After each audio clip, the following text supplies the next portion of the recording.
Well, what a championship weekend it was here at Los Alamitos last weekend here at Los Al, talking about the champion of champions and the 2 million futurity. Welcome back to the program. Now joined by Michael Runner, the voice of Los Alamitos. First off, mate, a big salute to you. I thought you nailed both of the championship calls there, and it was on top of doubleheader. So well done to you. Thank you very much, Jose. Just wonderful to be able to witness those two races, the champion of champions in particular. And a lot's been said and written about the two winning performances in those big races.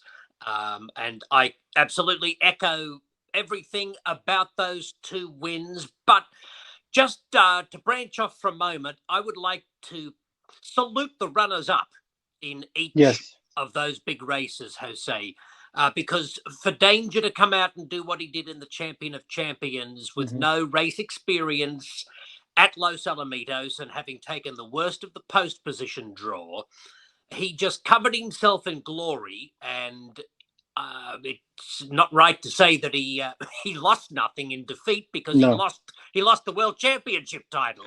But he certainly lost no respect. He lost no admirers. In fact, he could well have earned and won more admiration and respect on a national level through that performance. I just thought it was absolutely splendid.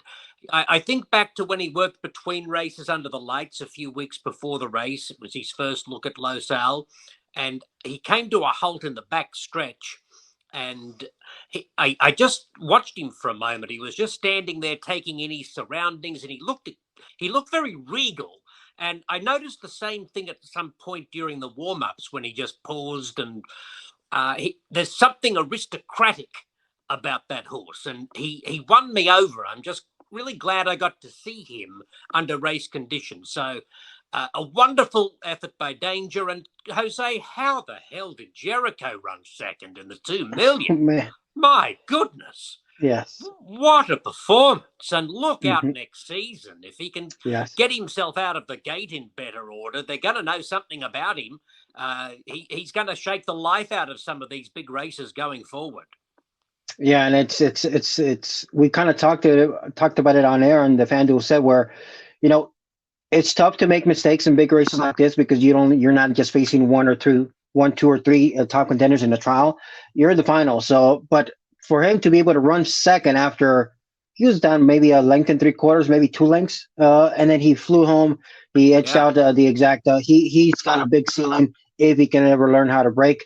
But the horse that made no mistakes was Cyber Attack. We kind of knew what he was up to that point. He delivered a big performance once again. And to echo your statements about the also rans in the Champion of Champions, that race lived up to the hype. Danger ran his race. He delivered a big performance. He was just second best. 8 political pence. It's so tough to be at the top of your game in 3 straight years. He broke in and got bumped, but he still ran a good performance. And I was impressed with Bomb Cyclone, because he probably missed a break by about a length and a quarter, if maybe even more.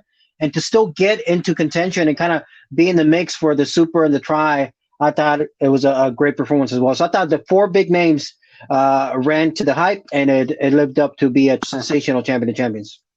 Yeah, it was difficult for Bomb Cyclone taking on older horses in this particular edition of the Champion of Champions. He was trying to do what no horse had done before, the 2 million futurity Super Derby and then the Champion of Champions, and he could have managed it pretty much any other year. But don't lose sight of the fact that he was facing elders for the first time, and he's going to be in the race up to his ears in his 4-year-old season.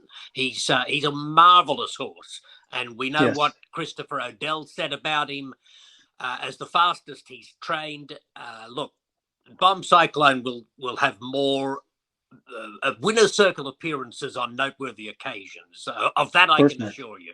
Yeah, for sure. I can't wait. It's going to be a sensational run next year to see who comes back, who stays here at Los Al, who campaigns throughout the season, and we'll find out more here in the next couple of months.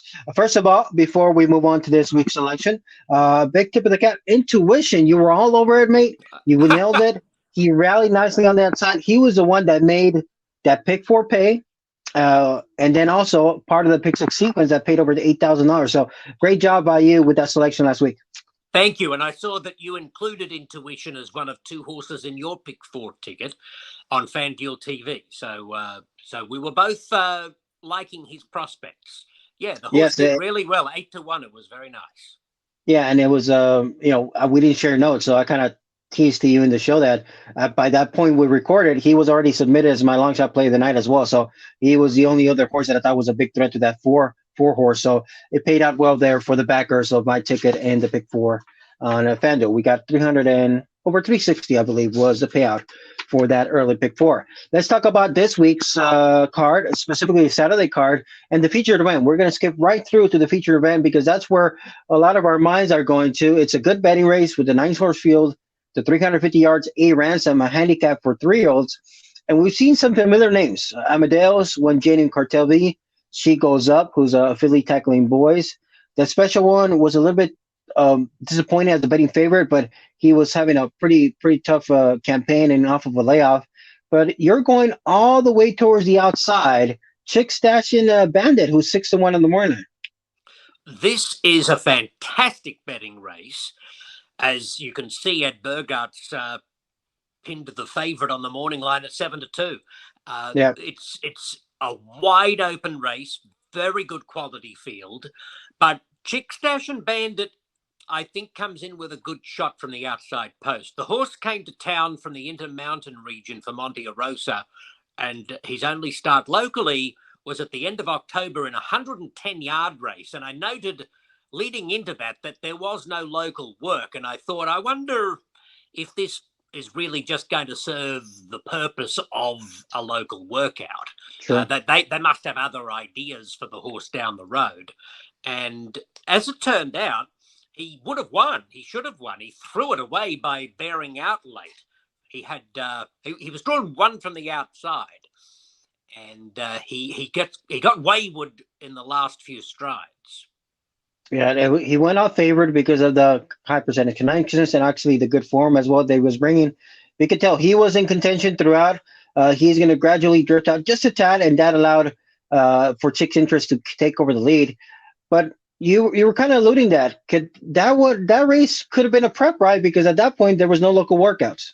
100%, have no doubt in my mind. And what's interesting is that there is subsequently a gate work at 220 yards from early December, which I took a look at this morning, and I liked what I saw from that gate work. And maybe we can throw that up on the screen as well. It was a solo drill, but he did everything very nicely. He's a very consistent beginner. If you look at his PPs, not only is he consistently in the money, but he's consistently fast into stride. And there was no sign of him lugging out, bearing out in this gate work, nor you don't see such notes in the Equibase comments either. So that last little bit of that 110-yard race we showed you might just have been some anomaly. And we're back after a brief intermission there, technical difficulties, but we're back like it never happened, Michael. We're talking about the workout. We're talking about the workout that happened after that race. And this workout is from December 3rd, and it was a solo workout. What did you like about this work? I liked how he did everything right. He kept a straight course. I was keeping an eye out for some possible bearing out like we saw at the end of that 110-yard race. If anything, he might have just drifted in a little bit late. But this horse, he clocked 12.2, which is slick going for a 220-yard workout. And it looked to me to be a fine piece of work. He's only been out of the money once in 15 starts. He's very consistent. He's consistently quickly away from the gate. And so I think that gate work will have brought him along in leaps and bounds, and that he has a shot here from the outside post position in what is admittedly a very deep, contentious race. You really need to go deep if you want to feel confident about having the winner covered. As a matter of fact, Gratian number 8 could be the only one I might be able to fully put a red pen through as a winning chance. It's that good a race. But I just like this new shooter for Arosa and Cervantes, and I'm keen to see how Chicks Dash and Bandit measures up. I think at 6-1 from the outside gate, that's fair enough. I'm on board. And also, when we looked at that workout, the gallop out was very strong. You can see Armando, I assume it was probably Armando Cervantes riding that morning. He was having trouble pulling him up through the turn. So he looked ready to go. And off of that race and off of that workout, you have Just Being a Friend, who was a runner-up in the 2 million last year. Jesse's on Fire, who competed in the Super Derby. I mean, this field is stacked. This is a very good field. Having said all that, my selection will be She Goes Up. So I'm taking the filly. She's proven at this distance. She's stakes winner at this distance. And again, it's all about the break with her because she can finish. And whenever you can get Jesus Rios Ayala to jump up board, that's a runner that I would pay attention to. So I like the 3. You like the 9. That sounds like a good way to close out the exacta on Saturday night. Unless Chris Wade opens it up to a trifecta, mate. Yes, tease. Exactly. I can tease that Christopher Wade has a different selection than us as well. So this might be a trifecta race in the A Ransom. And again, it was great talking to you, and also great job with the doubleheaders all this weekend here at Los Al. We have another week here of doubleheaders. And so tell us the schedule. It's Friday, Saturday, Sunday again here for the daytime and nighttime as well. Yes, Friday afternoon, followed by a pair of double headers, stakes action day and night, and then we're off for a couple of weeks. The quarter horse meet will finish for 2022 on Sunday night, and we'll be back on New Year's Eve. That's right, and I almost forgot. So I want to wish you and yours, Kathy, and your family far and wide, happy holidays. Merry Christmas and Happy New Year, because we're off after this weekend at Los Alamitos. So we conclude the weekend of racing with this December 18th. We're not racing the 24th, the 25th, which is the weekend of Christmas. But we'll be back with live racing at night on New Year's Eve, the 31st and 1st of 2023. Yes, mate. Very Merry Christmas to you and Karina, the whole family. Thank Abraham, I hear, is going great guns. So just so happy for you and the family that you have this great blessing that's arrived in the last week or so. And thank you. Enjoy some quality time with the family. Will do. I'll be off this weekend, so the viewers watching, I won't be on the FanDuel TV set, but you have tremendous colleagues there taking care of business down at Los Alamitos on Saturday. Sunday, I'll be spending some time here with Abraham. And just like that, I'm no longer unnumbered. It was 3 girls against 1. I've got 1 boy now to kind of back me up a little bit. So we're still unnumbered, but we can hold our own now. We can win a few arguments here and there in the household. Excellent. I like to hear that. All right, Michael, best of luck this weekend, and I'll see you in a couple of weeks there at Los Alamitos. Hooroo. Daytime thoroughbred racing continues at Los Alamitos with stakes racing action featuring the top juveniles in the sport. The Los Alamitos Futurity is set for Saturday, December 17th, with points on the line to the Kentucky Derby. And on Sunday, December 18th, top 2-year-olds will race in the King Gloria Stakes. And don't miss our NHC qualifier. You could win a berth to the 2023 NHC. Daytime racing continues at Los Alamitos through Sunday, December 18th. The best of nighttime racing continues at Los Alamitos with the Southern California Derby on Sunday, December 18th. Top qualifiers, Stuck in Probate leads the way, plus Dash of Dynasty, Boone Darbian, Conant Valley, and 6 others. And after Christmas break, Los Alamitos is back on Saturday, December 31st. Ring in the new year with a special holiday weekend of racing, Saturday, December 31st, Sunday, January 1st. And remember the Southern California Derby, the best of quarter horse racing, always at Los Alamitos. That is right. We're back here at Los Alamitos on the Los Alamitos Weekend Preview Show here with Christopher Wade. Christopher, welcome back to the program. We had a tremendous weekend of racing. First off, what was your impression there? Champion of Champions, lived up to the hype. Empressum from the outside post. Yeah, it's a horse who loves the outside post, and other runners in that affair had some trouble. Rail Runner, the favorite, the 3-year-old facing older, didn't get away that well. Closed nicely for a pretty good 4th, but Empressum had a clear path to the outside. And when you got a big, long strider that can close, breaks right into the lead.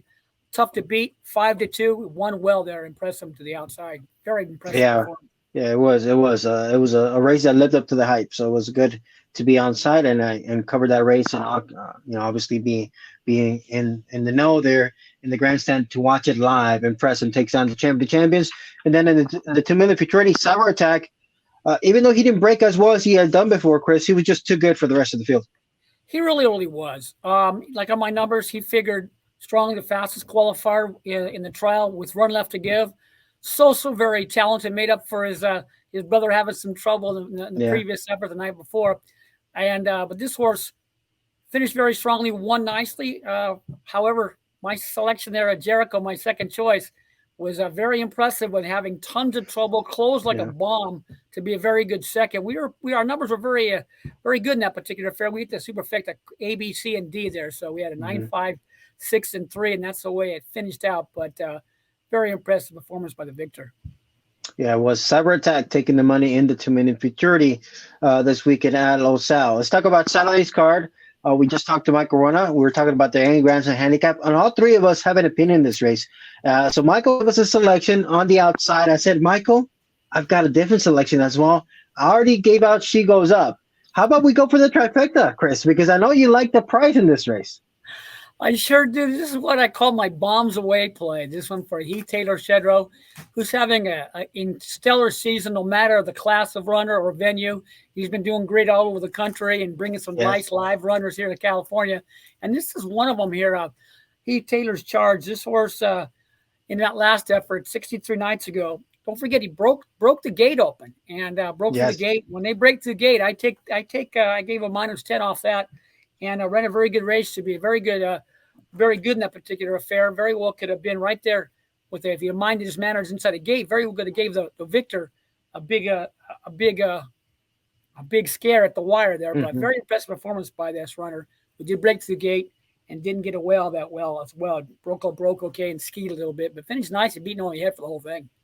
We're talking about one genuine Cartel V, who's a 2-horse at 12-1 on Lindenberger's morning line for Saturdays. He ran some on this night. One genuine Cartel V was the 3-horse. So this is where we rarely see a horse perform this good of an effort after breaking to the gate. But he gave, like you mentioned, he gave that winner up the ladder a very good scare. And watch here, gate number 3, one genuine Cartel V, and he was taking plenty of support. I believe he still went off as the second choice this night, right? Yeah, I think he was the second choice to the victor. And didn't get it, like I said, he broke a little slow brush and skied. So he was moving his head as the gates opened up right there and showed some decent speed, however, and was finishing very strongly, only beaten ahead by the victor to the outside, and very well could have gave him all he could handle, beaten just ahead for the whole thing. Very impressive performance with everything factored in. The final 220 is very fast at 9.53. And on my numbers, this horse figures right there. Look at the gallop out. He galloped out past the remaining runners. So this horse has got a ton of talent. And if he minds his manners inside the gate, could pose the upset threat there, a big price there in the finale, the A ransom. Yeah, I think the main thing will be how does he behave this night, right? How does he stand at the gate? What can he do second time off the layout? But he's 12-1 on the morning line for Heath Taylor. Heath Taylor has been having a sensational season, of course, topped off there with Impressum, but he's 12-1, and this race to me is wide open. This is going to be a very good betting race. The special one, who was a bit of favorite in the Town Policy, he did get bumped a little bit there, but he kind of was flat and disappointing off the layoff. If he can run back to that form of the summer, he probably is a horse to beat. But I thought there was a number of ways to go. Michael likes the 9, I like the 3, and you like the 2. Yeah, it's a closely matched affair. She Goes Up has got to look at the outcome as well. So it's a closely matched event. Like I think you like that horse too. But this race could go a number of ways. So I took what I call the bombs away play with one genuine Cartel V. And we're all focusing on race number 8, but I'll give another selection for the viewing public as a single in the early pick 4. I like the 1, Artrea. She's a very quick filly out of the gate, going 1,000 yards and 4.5 furlongs here at night. She's cutting back to 2.5. You see those high percentage connections. To me, she's drawn to be next to a horse that doesn't always break as quickly. That's Doritos Lemon. So I like the 1, Artrea, as the single in the early pick 4 sequence on Saturday night. So that'll be my lock of the night, Artrea. They're cutting back 2.5 furlongs. on Sunday. Excuse me, on Saturday night. So Saturday night we got 8 races, and of course we'll close it out with that chat we just had about the A ransom, and then on Sunday night we'll have the running of the SoCal Derby, which is officially the closing card of the season as far as stats go. Chris, the stats actually close up on Sunday night. The 18th will be off the 24th and 25th, which is Christmas Eve, Christmas Day. We'll be back for racing on the 31st and 1st here at Los Alamitos with the brand new stats, brand new season begins. So it should be a fun way to close out the weekend here with the SoCal Derby. So thank you for that selection. Any other tracks you're handling for the Nightlines as far as the simulcast signal? Yeah, of course, we're handling our races 3 through 11 at Lone Star Park. And there's 8 races actually at Evangeline. They added a race, the $1 million Louisiana Futurity. So we handicapped races 5, 6, 7, and 8 there for Saturdays. We got some good-looking prices there over the weekend. I'll be taking a look. You do well with that Louisiana circuit, so be looking at those big cards there from Evangeline.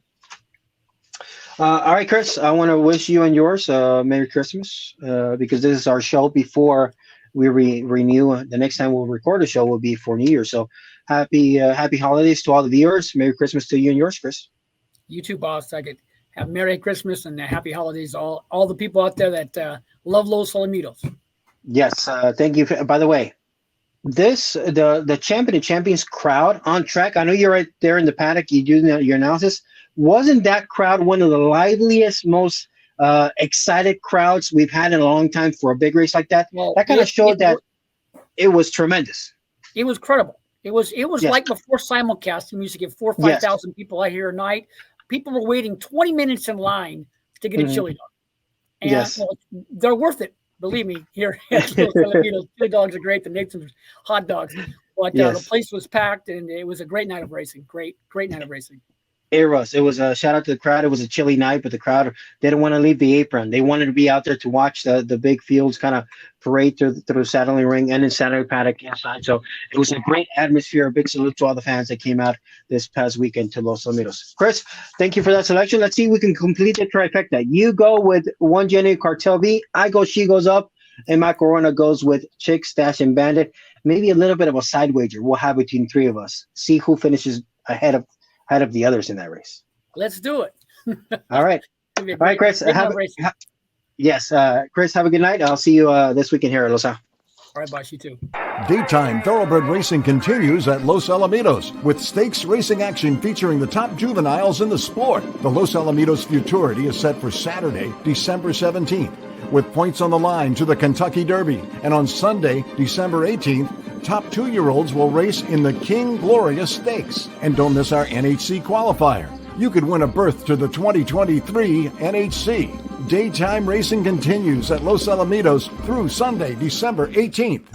The best of nighttime racing continues at Los Alamitos with the Southern California Derby on Sunday, December 18th. Top qualifiers, Stuck in Probate leads the way, plus Dasher Dynasty, Boone Darbian, Conant Valley, and 6 others. And after Christmas break, Los Alamitos is back on Saturday, December 31st. Ring in the new year with a special holiday weekend of racing, Saturday, December 31st, Sunday, January 1st. And remember the Southern California Derby, the best of quarter horse racing, always at Los Alamitos. And we're back, and we're joined by one of the busiest men there at Los Alamitos. I get there, he's there. I leave, he's there. I arrive on a different day of the week, he's there. So whenever I'm there, he's there. So welcome back, Professor E. How you doing? I'm here, Jose.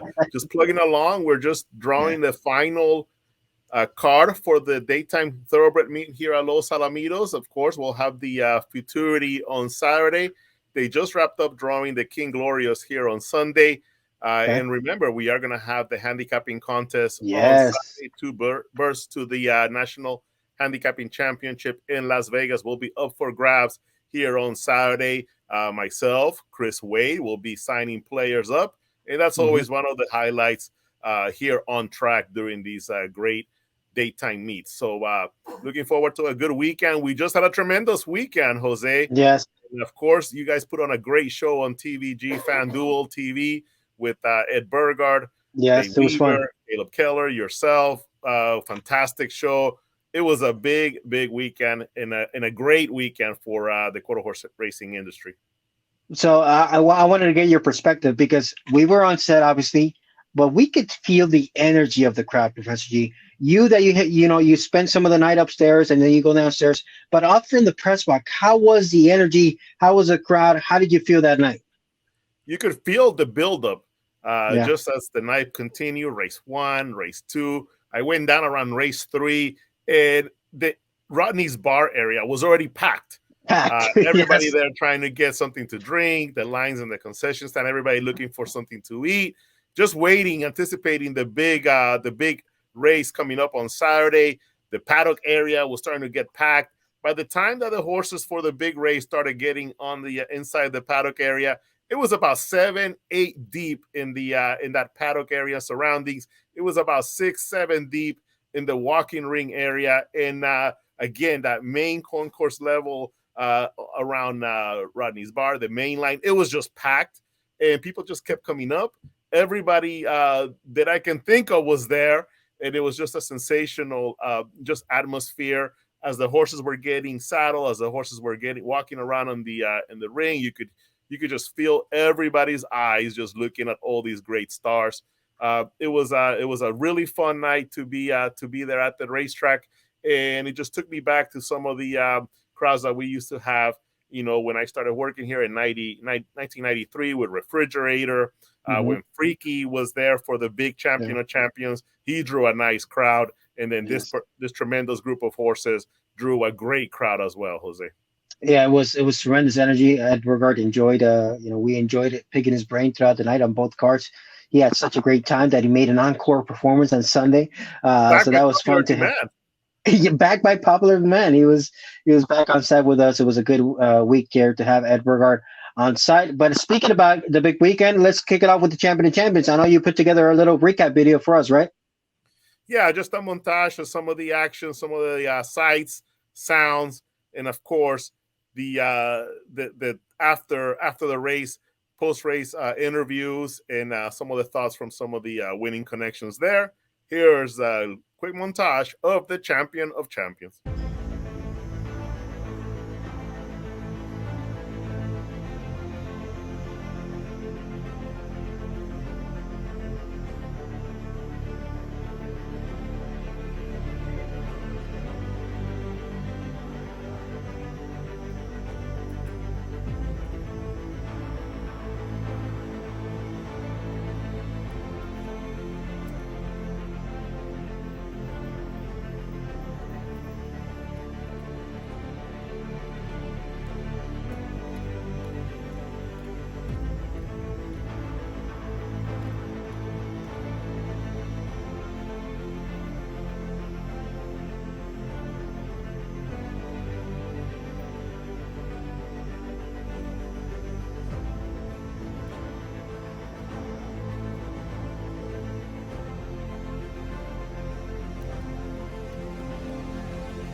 Hey.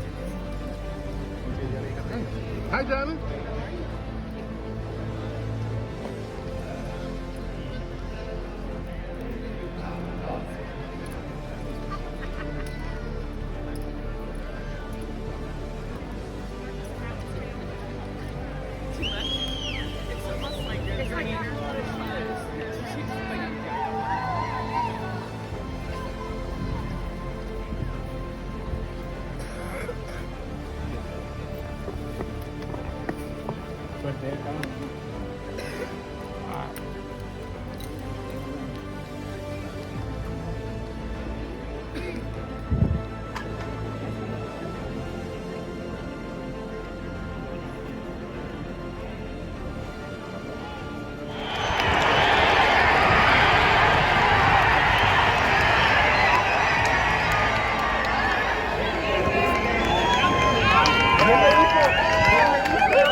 Okay, let's clear this area, everyone. Let's clear the area. We gotta clear the area.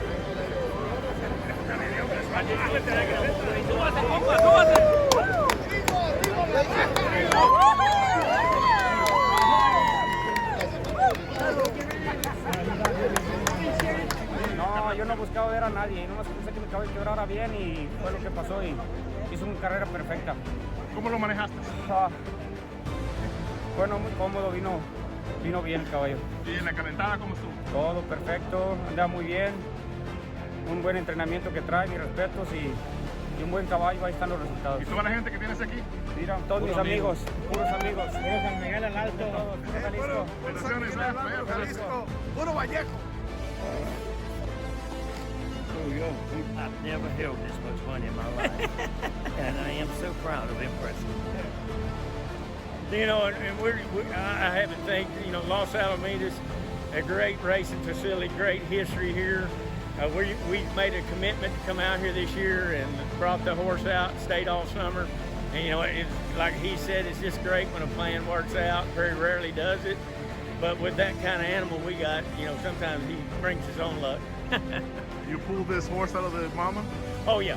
You know, I fold them all out there at the house. I kind of, you know, I'm kind of like to be there, make sure it's done. Not that I'm any better. It's just I give them a little extra care.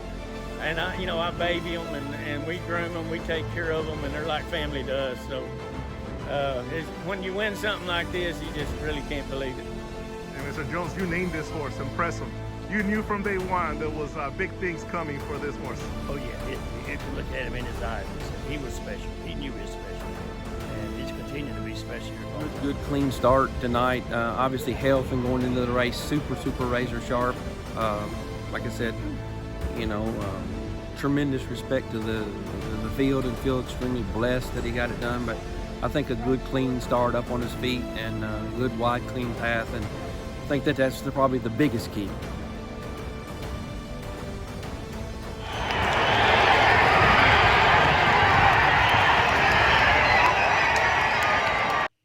Well, the race lived up to the hype, Professor. How about that?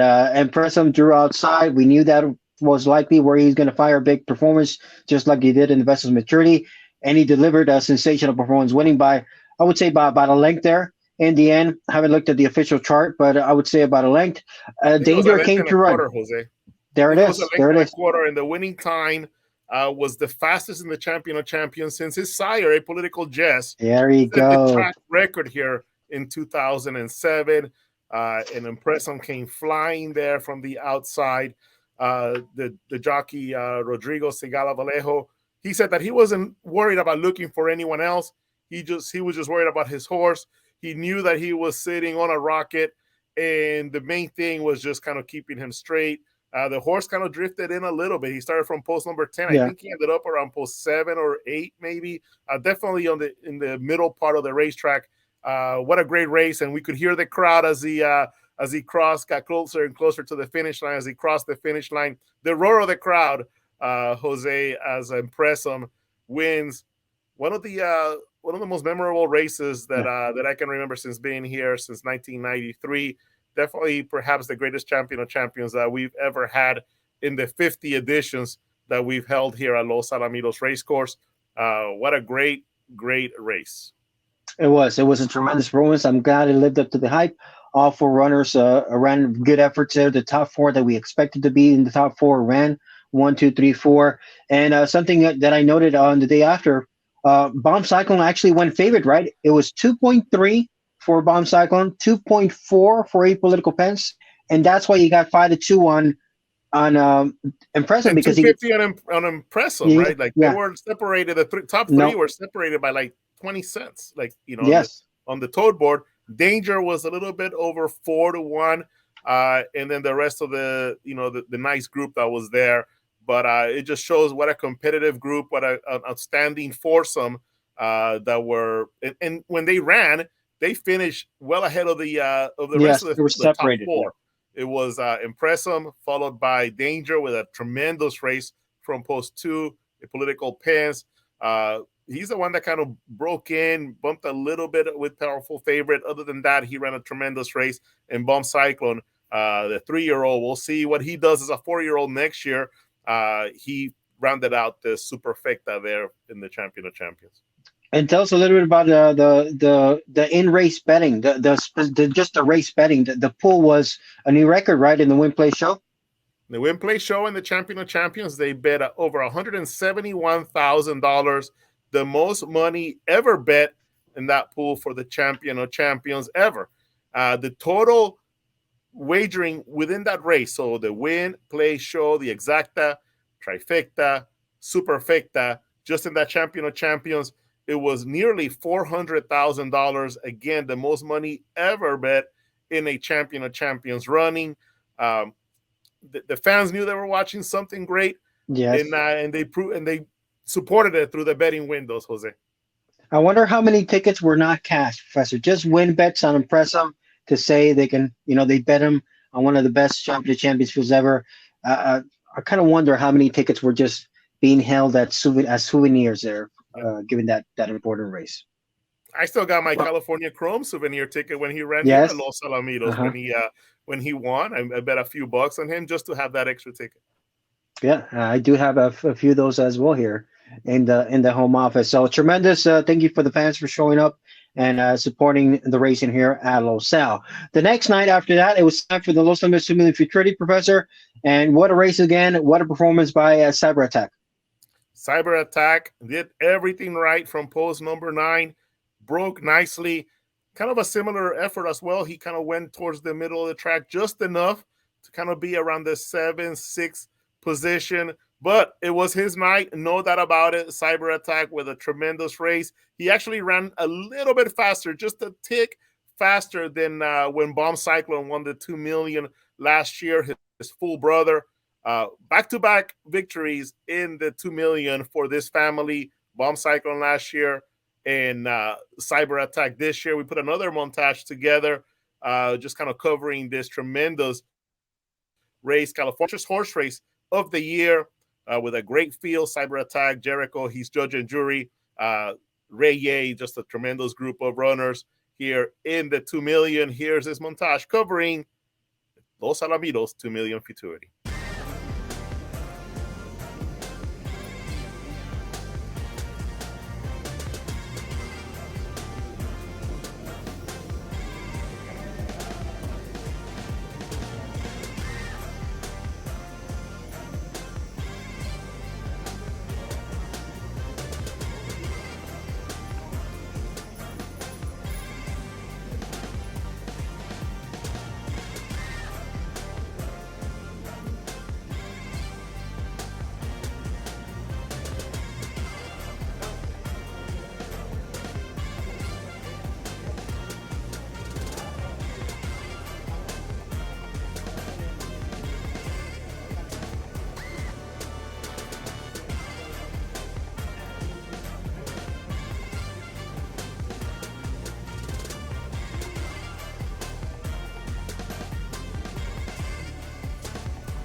Racing.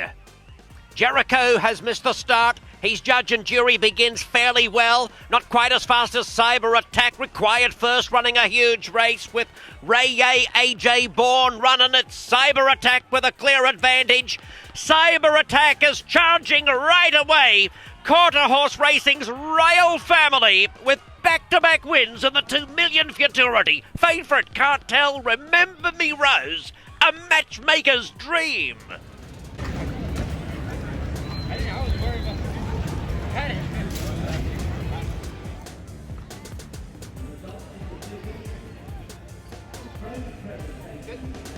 Congratulations. I think it's the best break he's doing. I feel he's great with the right leg, so I think he's going to Today's one run perfect. Okay, good. Like past the 200 yards, it was like it's gone. Past 200 yards? Yeah, past 200 yards, I don't see nobody. So like, It was pretty focused. oh yeah. The starters said, hey, you don't move. I said, it's okay. Leave it right there. It's nice. Yeah, I'm very happy tonight that Cyber won and back-to-back wins in this race. I mean, I just can't believe it's happening. I told Connie last night because she kind of had her head down a little bit. I said, "Hey, don't worry. Cyber will take care of us tomorrow." Yeah. When you say things like that, then you have to hope it comes true. Kind of put my head out on the chopping block, but I told her, I said, "Just go home and get some rest and come back and enjoy all of it." And I said, "He'll run because he does every time. You know, as soon as I put the flipping halter on, he hasn't made many mistakes."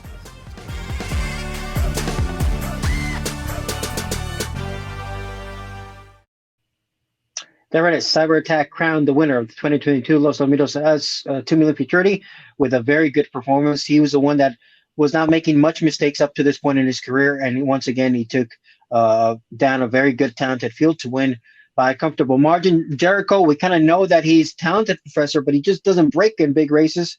And he somehow, some way, he got up for second. It was a tremendous performance to get into the exacta, but the night belonged to Cyber Attack with that win. And Chris Odell made the point that he had changed blinkers on Cyber Attack, made them just a little smaller, just so that he could see a little bit better if a horse got closer to him or challenged him. He didn't need them. He didn't need them in the trials. He didn't need them in the final because he was just that impressive, Jose. But that nice little equipment change, I'm sure it'll make Chris Odell feel better. The next time they run this horse, I'm sure he'll be racing in the big races at Ruidoso. Well, I'm sure we'll see him in the Super Derby trials here at Los Alamitos next year. And we'll see maybe another from that great line going into the Champion of Champions next year. Of course, we're getting far ahead of ourselves right now. We just have to enjoy what a tremendous weekend he had. What a great weekend. The entire family, because Powerful Favorite ran a really nice race as well in his final race of his career. And of course, Bomb Cyclone ran really well. He just faced just an outstanding group. Yeah, I mean, we're kind of talking like Bomb Cyclone, like, oh, he didn't fire. No, I mean, he finished fourth against, tremendous runners. That fourth place finish holds a lot of weight. So a big salute to that family there. Tremendous mating of Favorite Cartel and Remember Me Rose. So that's a quick recap of the big two races. Thank you for getting us those videos, Professor. Brings us back to the ambiance we had on track this past weekend at Los Al. Earlier part of the program, Professor, we had Michael Rona, we had Christopher Wade. And before we move on to the next topic, I just want to bring it back to the A Ransom, because so far with the addition of yourself here to this program, it's going to be 4 different selections in the A Ransom. And I wanted you to mention your selection so that people knows. First, it started as an exacta. Now it's a trifecta with Christopher Wade. It could be a superfecta here. So tell us who you end up picking on top in the A Ransom. I decided to go with the horse coming out of the Great One, Los Alamitos Super Derby, that being just He's on Fire. Ruben Lozano and Paul Jones. They'll be hooking up with this runner. This horse won his trial to the Los Alamitos Super Derby, and if we recall, we were talking about what a nice Super Derby field that was. That included Bomb Cyclone, included all those nice stallion prospects as well. And He's on Fire. Didn't have his best race, but I think he could come back and run just like he did in the Derby trials. So I'm going to go with just He's on Fire. I like that. How about that? 4 different analysts here on the video, 4 different selections. What if none of us pick the winner? Can we just disqualify ourselves from have confidence? One of us has to pick the winner. Let's go. It's a field of 9. We have 4 selections. If we don't pick the winner, Professor, shame on ourselves. Shame on ourselves. Shame on ourselves here in the A Ransom. So best of luck there to the connections in this year's A Ransom, and it's a tremendous field assembled. Should be a great betting race. To wrap up the weekend of racing on Saturday night, actually to wrap up the week, also the meet. How about wrapping up will the be meet? The SoCal Derby. I don't think there's any tight races for the standings, right? As far as trainers, jockeys, and all that, as last I checked. So Jesus Rios Ayala is beginning the meet with 63 wins. Armando Cervantes has 60 wins coming in. Oh, okay. So it's not 100% decided just yet. Jose Flores is coming in with 58 wins, if I remember correctly, in the quarter horse trainer standings. Yes. Willoughby has either 50 or 51. I can't, you kind of caught me off guard there with that. Me with that too. question, I but caught myself off guard. Yeah, I think he's it's gonna take a huge weekend for Scott Willoughby. It might be 58 to 50 coming into this weekend. Jose Flores has never won a training title here at Los Alamitos. He's been in the top 3 many times. This is his year, it looks like. So best of luck to the connections vying for those year-long season titles here at Los Al, both in the quarter horse and thoroughbred side of things. So there's our selections there. And speaking about the SoCal Derby, we have a prominent trainer here that has been part of the Los Alamitos family for many years. Is officially retiring this season, right, Professor? That's right. That'd be the legendary now trainer John Cooper. He started training here in the late 1960s. He's been here ever since. Jose, he's got the 4th most wins in the history of Los Alamitos racecourse with quarter horses. He's got the 3rd most stakes race wins in the history of Los Alamitos racecourse. He's trained so many of the great horses associated with this racetrack, like Muniz, Separatist, Sign of Lanty, has won 2 Champion of Champions. Mr. Dodi Bar's his first one in 79. In 2020, he settled apolitical pens to his first Champion of Champions win. And we can't forget that Ed Bergar's last call as the official racetrack announcer here at Los Alamitos, the Los Al 2 Million in 2019. John Cooper won that race. His good friend Ed Bergar called it, that with Just Cartel Rocking. So great career for Mr. John Cooper. We had a chance to have a nice long interview. It's about 11 minutes, but he touches on a lot of different things, a lot of special memories, and he's got a lot of them. Here is John Cooper. Enjoy. And we're here in the barn of a legend, quarter horse racing legend, definitely a legend of Los Alamitos Racecourse in California, a legend in quarter horse racing, a great John Cooper. John, this weekend, you'll be selling your last horses here at Los Alamitos, but your presence, your legacy will continue many years. We'll be talking about so many of the great horses that you train, and I want to start from the beginning and just get a few of your memories of some of the great horses that you've trained over the years. Let's start with the first horse that you've told me that got you here, that brought you here to Los Alamitos. He was an 870 horse. I come down here off at the fairs. Curly asked me to put him in a race. I said, Curly, he can't beat them horses. He said, I want to split it. And I thought, well, if I don't give him that horse, I won't get any stalls next year. So I didn't call his owner. I went up, Carol and I got up in the grandstand, and they kicked the gate. And I said, I wonder where my horse is. Carol said, that's out. He's out there in the lead. He beat the best in the country. They came from all over. 3 of them had set world records. He outrun them all. I mean, outrun them. And he paid $126 on a $6 combine. I'm not a gambler, but I remember that real well because I had to call his owner. And I called him, and the first thing he said, how much did he pay, John? I said, I couldn't talk, it made me sick. I didn't want to talk to him. So he informed me if I'd ever run another horse of his, and I didn't call him because he lived in Vegas. He said, I'll come and get him. And that's the truth. He was an old man, smoked a pipe, Roy Cram, I'll never forget him. And he gave me some good horses before I came here, But he brought Uncle Wes to me there at Bay Meadows, and I got him fit and went on the fairs, and then Curly let me come down here. And he won both stakes. And I'd run him through his 10-year-old year here, and he won his last race. And he run again Marble Man and some real tough ones going 550 and beat him. Then you couldn't run after 10, He was something. But anyway, he was really my first one. He was really a good horse. And we claimed Dodi Bar for $2,500 to win the Champion of Champions. He was that kind of horse, but he was hitting his legs the way he was built, you know. And then nobody did anything about it. I built him some boots and put them on him, and next thing I know, I had a real good one. But I've done that to several, you know. I used to sit out here on my chair and watch them. You can pick up a lot if you just stick around and watch them, you know. Or you might have a groom that bothers them. You switch grooms, woo, they both go start doing better. And we had Aladueno raced him. We had Sina Lanny.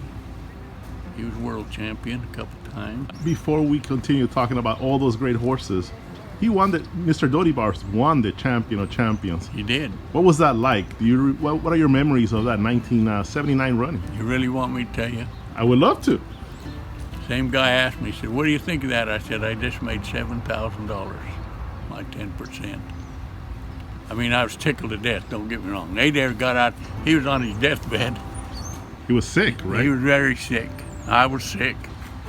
The flu was going around, and he won that, and took off the rest of the night and went home. But he was that caliber horse. Yeah. Of course, nobody knew that. I knew he was a nice horse. But we claimed him for $2,500. I built them boots, and the first time I run him back was for $4,000, and he beat him like a thief, so I was happy. And so I raised him to 10, and he beat him. Nobody bought him. And I knew that when he went for 10, he could go right on up the line, and he did. He beautiful horse. We got a big picture of him made, hangs in my trophy room.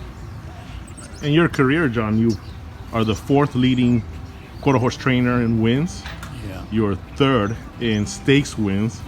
So many great wins. Sinolanti and Separatists help you add to those win tally. Absolutely. Now I can tell you, right now there's been 10 horses that's won 10 stake races in Los Alamitos history.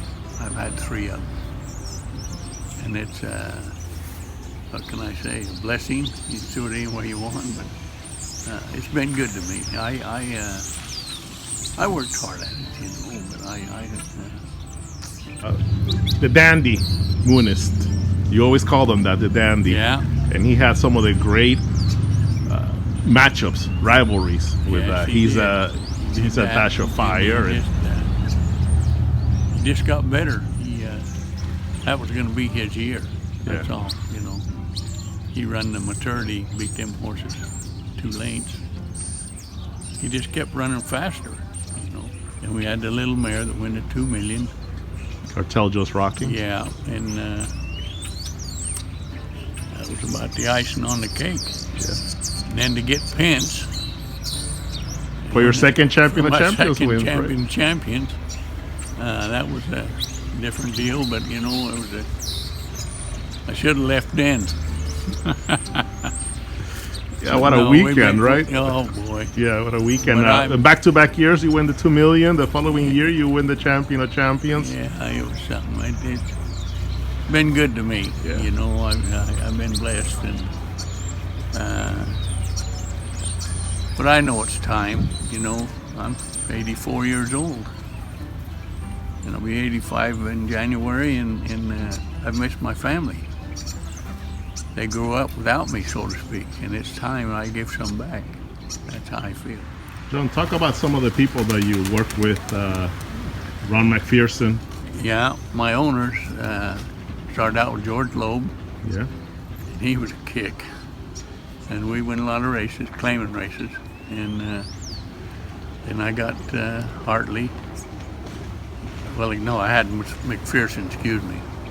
I had him and 36 years. And I had Ronnie for 30. And I've just outlived all my partners, you know, and it's time for me to go away. I'm happy. I mean, I know I'm going to feel bad a little bit, but in the same time, I'm going through a good thing too. One of your assistants for a long time, Sergio Morfin. That's right. He has gone on to establish his own barn. Yes. And done very well. Very well. And a good friend of yours. And he's taking this over, and he'll finish out the horses I got now. Yeah. He's going to train for Hartley, and he got some pretty good ones to work with. But he works hard at it, and I know dang well he'll do good. I can't think anybody here I'd give him to, other than him. So I'm leaving, with whatever you want to call it, peace, I guess. So that's what I've done. Ed Burgard, he always mentions last official race as the track caller here at Los Alamitos. Yeah. Came with his good friend John Cooper, winning the $2 million. Yeah, I love him to death. He's a special person, he really is. And we went on parties together and stuff, we'd always spend New Year's together. And but his wife and I are pretty close, and I liked him.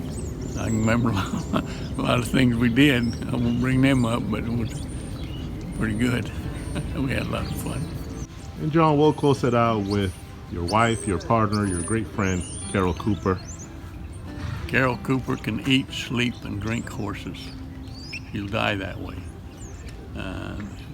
They just get sent her a certificate from AQHA. She's an honorary member. She can fly anytime she wants to any of them things. And that's been her life, see. You've also been and I'm her happy. life. I'm happy for her. Yeah. We're good partners. Yeah, we're good partners. She's coming in tomorrow to finish up, and it's going to be harder on her, I think, than me. But she's going to keep AQHA'd like her to go to them things, and they pay her way and everything. I'll take her to the airport. I have no problem with that. But she's a very special, very smart lady. She used to work my babies the first time away from the gate years ago, and she was a good barrel racer. She can do it. Wasn't hardly anything she couldn't do. Fight. We've had a good time. You guys are going to Idaho? Going to Idaho. Got a real nice place. I went fishing. I didn't plan on buying a home. And my daughter, we went and seen Danny Cardozo, and he's coming back. And Maggie said, well, look at here. They must just put that up. It ain't been up. I said, so? She said, Dad, I sell real estate. Can we stop and look at it? I said, sure. Walked around. When I walked in that house, I said, this is me right here. And just that fact, that's the way I did it. It's a nice place. It really is a nice place. Nice place. Great place More for than we you. deserve. Great place for you and Carol. Yeah. Be together. And down the street, my daughter and her family, it's all there. So it'll work out, But it's time I give something back from what I took, too.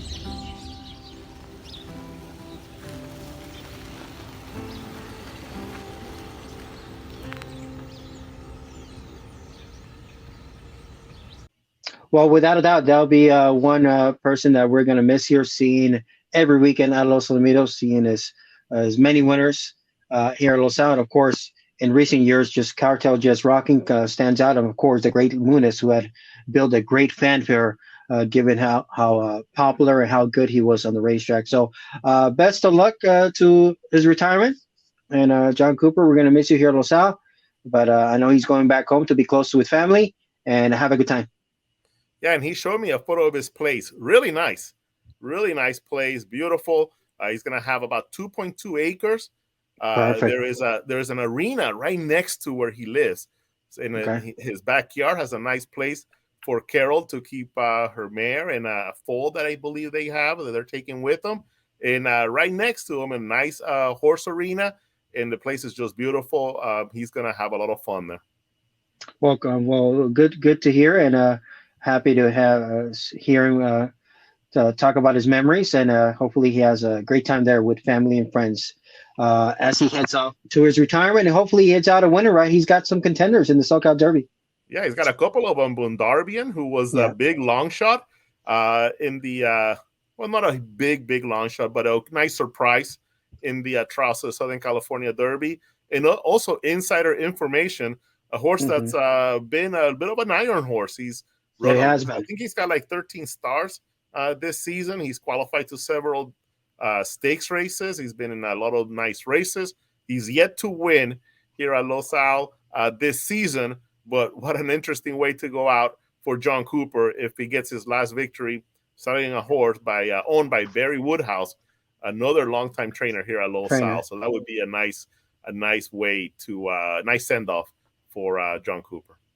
This is an alert to all the viewers. Do not leave John Cooper off your tickets this weekend. It could be a great way to go out. So those are going to be a couple of chances there in the big one for John Cooper and his team. Before we wrap up the program, Professor G, we got news. What was it? Just a couple of days ago that we lost a prominent owner, not only a prominent owner, but a princess. We lost a princess here in the sport as Abigail Kawananakoa passed away. Yeah, she passed away earlier this week, and what a great career and what an influential figure in quarter horse racing she was. She was very, she had a great support of programs that helped advance the medical procedures on horses. She was a big donor at Colorado State in their medical program for the veterinarian work. Hall of Fame member with the AQHA, winner of the Frank Vessels Award with the PCQHRA, and some of the great horses. In fact, the first All-American winner that I covered when I started working at Los Alamitos was owned by Abigail Kawananakoa, that being a classic dash trained by Connie Hall, ridden by Eddie Garcia. She won she also won the first running of the Los Alamitos Million Futurity with a horse by the name of Evening Snow. And over the years, she had horses like Divide the Cash, Time for Royal Cash, who Tom Baisley trained, and Tom Baisley now he's works in the paddock here at Los Alamitos, so he's got some great memories working with Abigail. Chance to Fire was a nice runner. Racy High Roller, Native T Rose, Significant Heart was a really nice mare. Royal Miracle Dip, a Goddess Through Fire, Staggering Stride. So many nice horses, a lot of nice fillies and mares that Abigail campaigned, because she was very involved in breeding horses as well. Her silks, nice deep red with a golden crown, a nice gold crown on the back of her silks. We'll remember her fondly forever, and we'll miss her a lot. She did a lot for Los Alamitos, a lot for quarter horse racing, the Princess Abigail Kawananakoa. Yes, one of her passions for sure was the sport of quarter horse racing. She was inducted into the American Quarter Horse Hall of Fame in 2018. And she, at that point, she was the all-time leading female breeder at the reins of an operation that has produced earners of more than $10 million.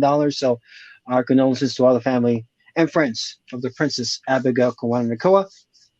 Of course, very, very influential in the sport of quarter horse racing. Of course, we're very fond of her here at Los Alamitos Racecourse. And that's a nice picture right there, holding it. What is that? The Charger Bar trophy, Professor? The Charger Bar, yeah. Charger Bar of the Millie Vessels. Those were two of her favorite races to try to win, and she won the Millie Vessels several times. And like I mentioned, Time for Royal Cash. That was a nice filly that won several derbies and was competing against the top mares in the mid 1990s here at Los Al. Miss Abigail won a lot of races with mares and fillies here. Yep. So there it is. Nice photos we got of Miss Abigail here at Los Al. That's gonna do it for this weekend on the show, Professor. We will have a break in the racing action for the weekend of Christmas, which is Christmas Eve, the 24th, lands on a Saturday. Christmas Day lands on a Sunday, so we won't be racing here at Los Al on the 24th, the 25th, but we'll renew with a brand new season, brand new stats on New Year's Eve, the 31st. Have we ever began a season on 31st, Professor? I can't remember. So there's always a first. There's always time for a first. So we'll do it this year. We'll start on New Year's Eve, and we've raced many times on New Year's Day, so that's not that's not nothing new for Los Alamitos. No show next week. But we will come back with a preview show the following week. And everybody enjoy the holidays. Everybody enjoy closing weekend. We are going to have mandatory payouts both during the daytime meet and the nighttime meet. And remember, if we add that 10,000 into the, or if we have a carryover, either way on Sunday, there is a mandatory payout going into that closing night program on Sunday. So that is true. Yeah. So that's a little bit of a bonus to keep an eye on for the horse players. Speaking about horse players, remind us of the contest format for this upcoming Saturday. Remember, you can win a seat for Vegas at Los Al this upcoming Saturday day during the daytime thoroughbred program. Remind the viewers about that. Yeah, so it's $500 to enter, but $100 goes into the prize pool, and that all gets returned to the player. And the remaining $400, you'll have a wagering card, which is live money, and you can play the races during the daytime program here at Los Al. We have 10 races, really, really good fields. 92 horses enter before scratches into this 10 race card. And you got to bet at least $400 during the course of the races. You got to bet a minimum of 5 races and a minimum of $50 in those races. And with the rest of the money, you can do whatever you want. So, for example, you can bet 4 races, $50, and then another race, $200. And that meets all the requirements on the bets: win, play, show, exacta, trifecta, rolling doubles. You can play all those different bets. And by the end of the contest, whoever has the most money, the top 2 with the biggest bankroll, they get to play the NHC final in Las Vegas next year.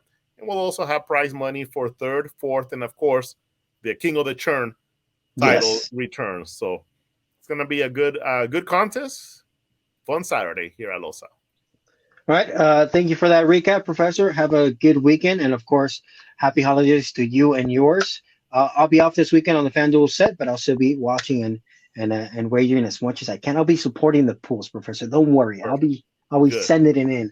But I'm spending some time with my newborn. He's doing great. Thank you for all the messages. Wife is doing great as well. So spending some time at home with the family. In the meantime, we'll be enjoying Los Alamitos Racing from home. Happy holidays to all the viewers. Thank you for watching the show. And, of course, to you and yours, Professor. Thank you so much, Jose. Merry Christmas. Happy holidays. And see you on the show right before New Year's, right before the start of our next meet. Thank you. Have a good night, Professor. I'll see you in a couple of weeks there, Los Al. Have a good night.